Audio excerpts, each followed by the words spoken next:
Meus amigos da nossa nova comunitária, estamos nós aqui recebendo as nossas personalidades mogianas para falar da nossa cidade, a importância da nossa cidade, uma cidade que vem num crescimento muito grande e é necessário realmente se fazer muita coisa para poder a cidade não se perder.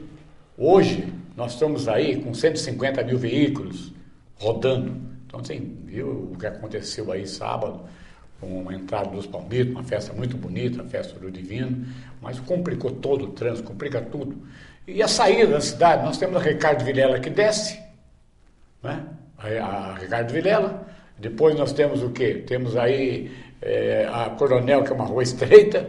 Então, eu acho que é necessário, talvez eu vinha vindo para cá, para a TV, eu não sei, talvez precisaria fazer um estudo para que se tirasse uma das ideias que eu vou repetir até aqui, que vamos bater bem em cima dessa ideia, talvez aqui na rua Ipiranga, se fizesse um elevado para levar o trânsito já no Doutor Lodato, ali por cima daquele vale ali. Eu acho que era uma coisa bem viável, porque quando a gente chega aí na rua Ipiranga, aí na Baixadinha do Rio Negro ali, aí entope tudo, porque não vem, a entrada da cidade é por ali. Então nós temos que achar outros meios de melhorar o trânsito da nossa cidade ou parar de dar carta de motorista ou deixar de... Não dá para entrar mais veículo em Mogi, né? Então isso aí é uma coisa muito importante, fazer um trabalho muito bom. Mas eu estou recebendo aqui no estúdio a presença do meu amigo de longa data, né? Dessa família tradicional mogiana, que é o Dori Bocô. Dori, tudo bem? Bom. Ei, Dori, você é mogiano mesmo? Eu sou mogiano do dia 1º de setembro de 49, Cícero. 1º de setembro? Vou caprichar então. 1º de setembro de 49, aniversário da cidade. Aniversário da cidade. Eu sou um pouco mais novo que Mogi. Mogi vai fazer 450 anos, eu tenho um pouco menos. Vai fazer 45. Ele é pouco, é só 1%. 1%, né? Mas o seu pai, ele... Plínio, né? Plínio Bocô. O seu pai, ele realmente militou muitos anos na área da educação de Mogiana. E como é que foi essa fundação do Liceu Brás Cubas? O meu pai sempre teve o ideal da educação como ensino. E essa história começou com o meu avô, Isidoro Bocô, que comprou um colégio particular em Mogi, isso há muitos anos, e meu pai, ainda solteiro, prestes a se casar com a minha mãe, Silvia, ele deu de presente para o meu pai para ele começar a vida dele. E esse colégio começou a história do Liceu Brás Cubas. Começou na Isabel de Bragança mesmo?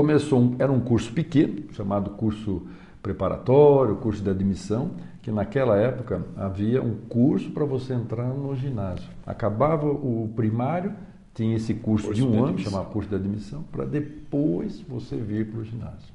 E começou na Rua Coronel mesmo? Ele começou na Rua Princesa Isabel de Bragança, Princesa Isabel, onde hoje é o grande prédio da Elbo, aquele prédio todo envidraçado. Até depois funcionou lá a escola do Zapile, né?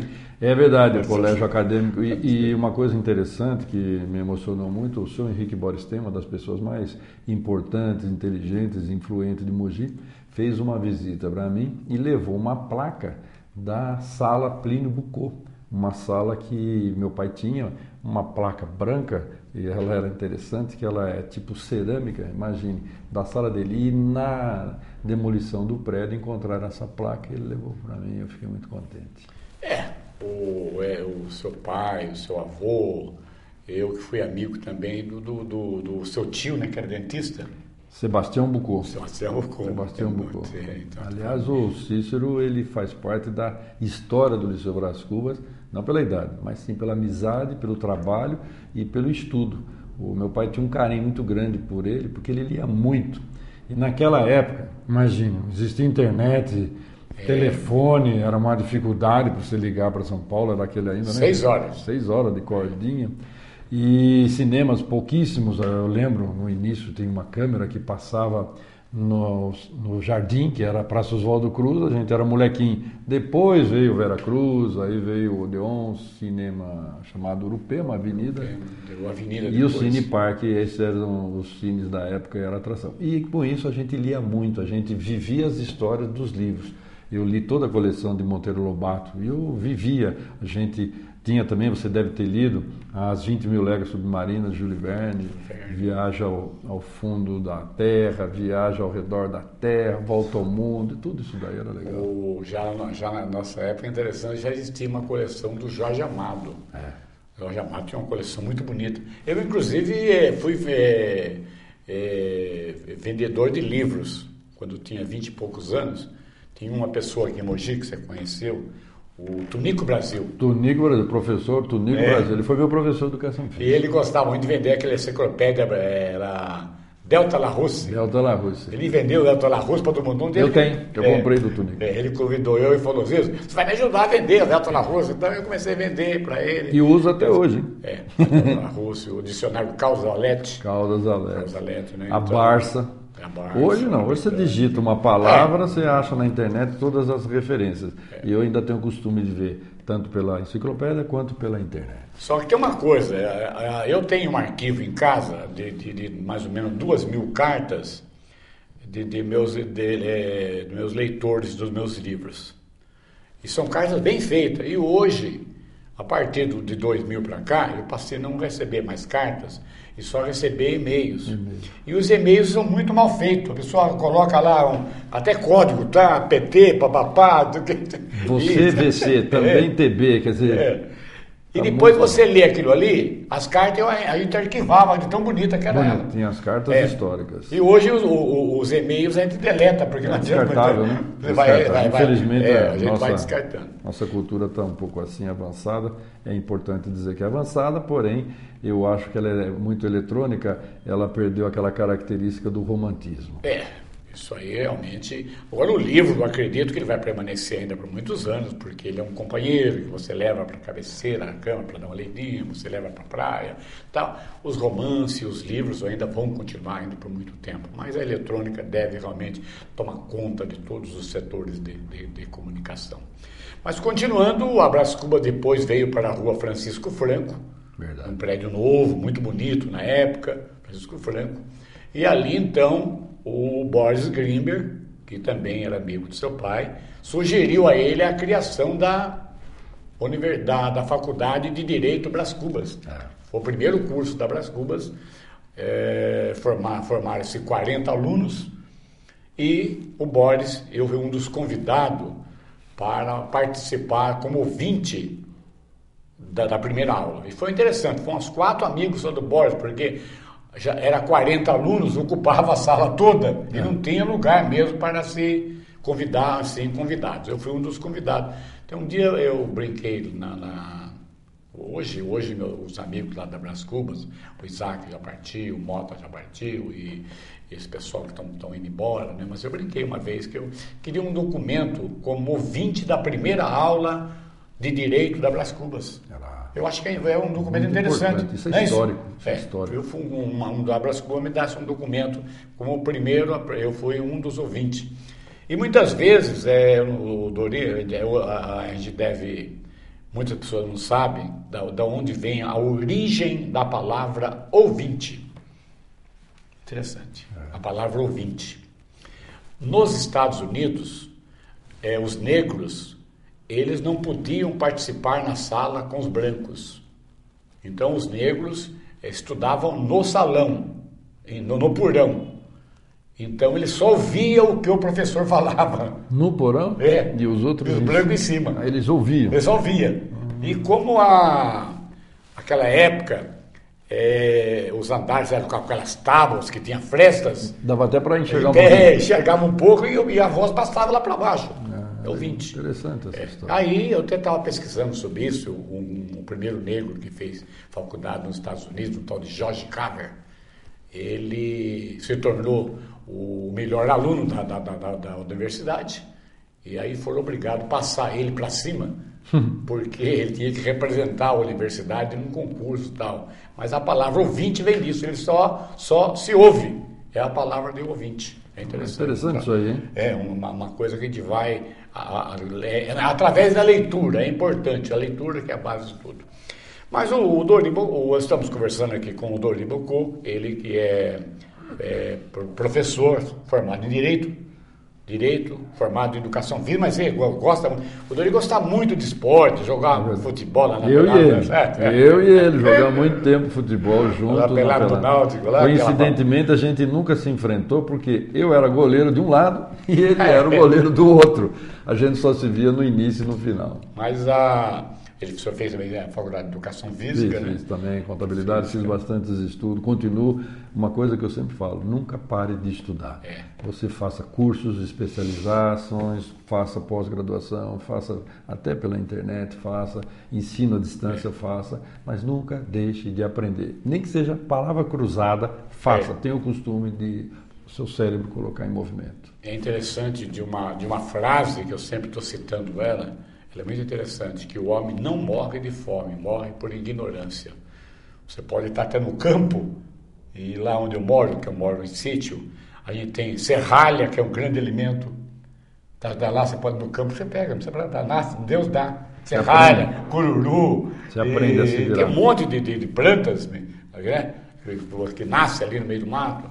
Então o homem não morre de fome, morre de preguiça também, porque se você tiver preguiça de plantar, preguiça de colher e tal, é a ignorância que mata. Você falou uma coisa importante, eu morei 6 anos em Cuiabá e eu ia muito para grandes matas fechadas na área do Xingu, lá em cima, quando você sobe para a alta floresta, virava lá para o lado do Morro do Limoeiro, quer dizer, um lugar que é uma mata mesmo fechada, e ficava lá 10, 15, 20 dias nessa mata.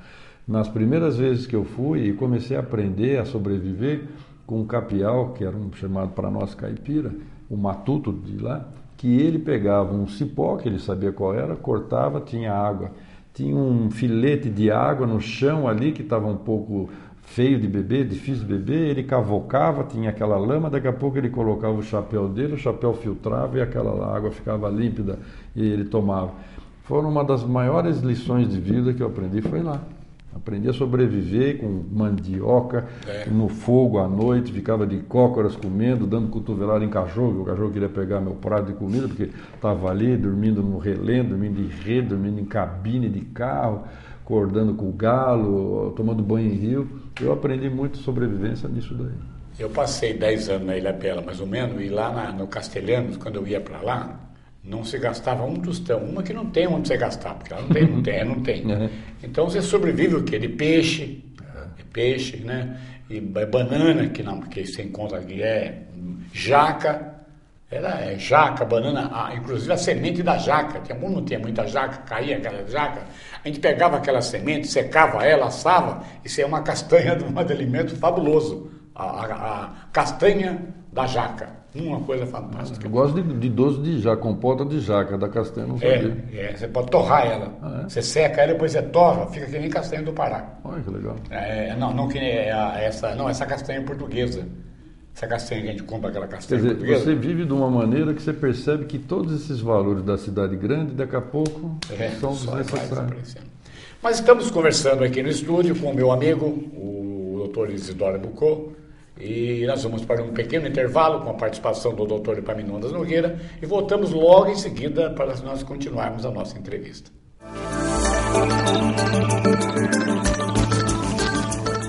Meus amigos, dentro do programa do Cícero Buarque, no intuito de prestação de serviço público, eu estou aqui como advogado trabalhista e previdenciário para fornecer algumas informações e conselhos úteis para todas as pessoas.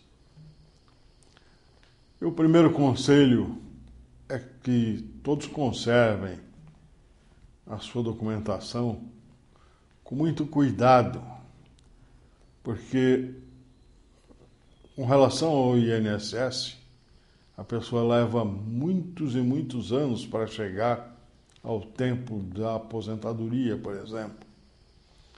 E neste dia ela vai ter necessidade de ter a documentação em ordem. Embora hoje o Instituto conte com o Cadastro Nacional de Informações Sociais, o CNIS, nem todos os períodos de trabalho estão anotados lá. E há muitos períodos de trabalho que são declarados através da Justiça do Trabalho, e as pessoas devem ter o cuidado de tirar certidões das sentenças e certidão do trânsito em julgado da sentença para poder provar esse período de trabalho quando necessário perante o INSS. Se você, por exemplo, não tem a data da saída ou da baixa, como o povo fala, anotada num contrato de trabalho, o Instituto só vai poder contar ou o dia da admissão, da entrada, ou algum outro período se reportando as informações sobre alterações salariais, férias, pagamento de imposto sindical e coisas assim. Então, a sua documentação é essencial para você provar o seu direito e para a rapidez com que o seu pedido é despachado perante a Previdência Social.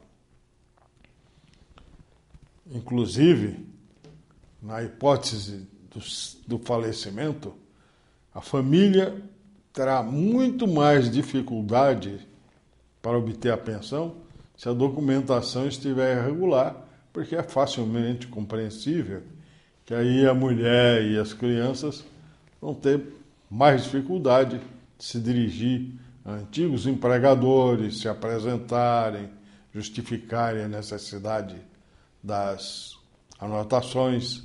Enfim, é muitas vezes mais penoso. De modo que vale a pena ter o documento em ordem, sempre anotado certinho, e guardado pelo menos um xerox de cada folha que contiver a anotação na sua casa. Este é um conselho que fica para a cautela de todos vocês. Claro que há muita coisa mais a ser dita, mas, inclusive, eu fiz este livrinho que está à disposição gratuitamente lá no meu escritório. E, oportunamente, voltarei aqui, sempre que for convidado, para poder lhe dar mais informações. Muito obrigado.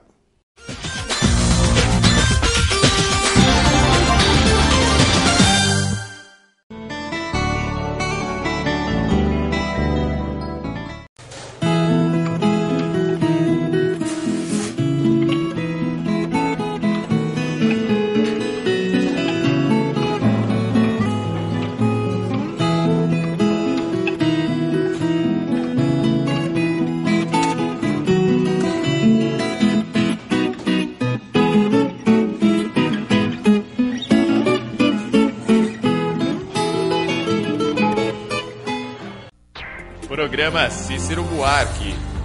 Apoio Cultural Mogiene. Honestidade e responsabilidade com o serviço é com a Mogiene Dedetização.